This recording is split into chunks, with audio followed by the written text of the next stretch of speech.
Welcome to Paintable Tips and Tricks, guys. In this video, I'm going to show you how to blend color with the mixer brush. And to demonstrate that, I'm going to use this painting of mine. It's a portrait which has every values, every shadow, every highlight in a geometric shape, and nothing is blended. Personally, I don't start my painting like that, but that way it's going to be easier for me to demonstrate the tricks and the tips in this video. The mixer brush tool is one of the greatest tools that Photoshop can offer you. It's a brush that will act a little bit like real oil, like you were to paint real oil on a canvas. First of all, you find that tool over the brush tool here, and if you look, it's the fourth one there. And when you click on it, you'll have that panel here that will appear with all those settings that you can adjust. And depending on what you click, it will have different effects. Personally, I'm clicking here on this button, which allows the brush, each time I'm giving a stroke, to make sure that it doesn't take the paint that I'm painting with. If I were to click this one here, it would use this color, and then as you can see, I would paint color. But by unclicking this and clicking this, it's not going to paint any color. What it does instead is more acting like a smudge tool. So it's going to move the pixel, and depending what kind of brush that I have, it's going to move the pixels and the pigment differently. Now, right now I'm using this kind of brush, which is basically a round brush with a few particles on it that allows me that each time I'm giving a stroke, if I go on the other way, it's going to give me that really nice blend. And that's the technique that I'm using with the mixer brush.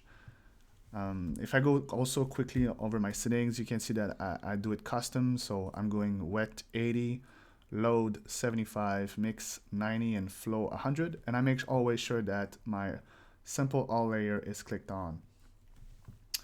I want to show you that over this portrait that I created.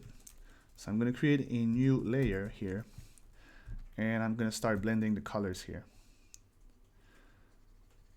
Depending on the size of my brush, I'll be able to blend more or less, having control over what I do. The mixer brush with those settings act a little bit like the smudge tool. Kind of smudge. The difference being with the smudge tool, I only had to pass over in one way. I didn't have to move over the pixels. With the mixer brush tool, I have to actually move them like it was wet painting on my canvas, and I had to mix them together. So it gives you that feeling that you're actually painting. The smudge tool being really like a computer setting tool. The mixer brush tool is more like having a real brush with real paint. If I had to put the pros and cons to this technique, I would say that the pros is that it's blending really nicely, and it gives that effect of texture that you won't have with the smudge tool, or even with the brushes, with the soft round brush. You won't have that textury feeling of painting. And as you see, I've been picking color, but it's just a reflex because actually I'm not picking any color with this setting. So that would be the pro. The cons of this technique is the fact also that I'm not creating any pixels again. So I'm only blending what's on my canvas right now.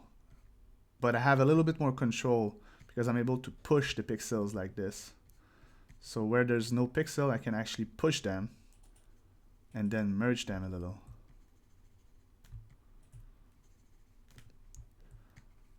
I would suggest for everybody to try this one at least once. It's really fun to actually having that feeling that you're kind of painting for real, like it would be like on a real canvas. And the effects that you can do with it are really cool. If I were to just if I wanted to have like a straight edge and something more blurry, I could just go slowly on it, and that way I would keep an hard edge and something a little bit more blurry like this. So it would keep that hard edge and then blurriness. So you can have a lot of control over it. It's just that you can't create some new pixels. And that's it for this tip. I hope you enjoyed the video. If you're interested in trying this technique and using the same brushes that I'm using, just click on the link below the video.